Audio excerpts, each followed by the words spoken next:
অধিকাংশ মানুষ একটা পজিটিভ অথবা নেগেটিভ যাই হোক না কেন সেই বিষয়ে ঐক্যবদ্ধ হয়, একমত হয়, এর আগে গণশব্দটা যুক্ত হয়। আমাদের জুলাই আগস্টের গণশব্দটা ছিল পজিটিভ গণশব্দ।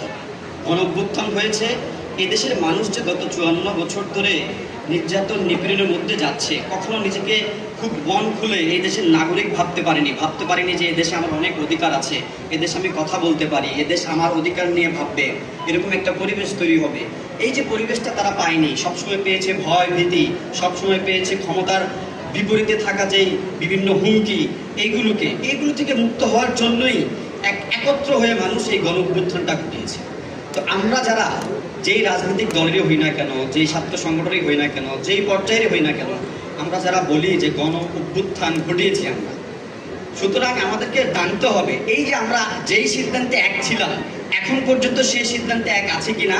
সেই সিদ্ধান্তে এক থাকলে আমরা বলতে পারি যে আমরা গণ অভ্যুত্থান ঘটিয়েছি, আর যদি এক না থাকি তাহলে কিন্তু আমরা এটা কখনোই বলতে পারবো না। এবার আরেকটা পয়েন্টে কথা বলি, গণ অভ্যুত্থান তো আমরা পজিটিভ থিঙ্কিং এ ঘটালাম।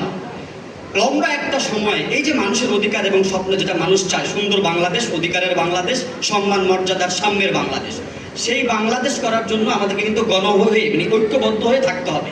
এখন যেই টার্মে মানুষের অধিকার, স্বপ্ন এবং নির্যাতন নিপীড়ন স্বৈরাচারকে হটানো, ফ্যাসিবাদকে হটানোর যে সিদ্ধান্ত, সেখানে একত্র হয়ে আমরা গণ অভ্যুত্থান ঘটালাম। এখন সেটাকে বাস্তবায়ন করার জন্য আমাদের একসাথে দেখতে হবে, কিন্তু শর্ত কি?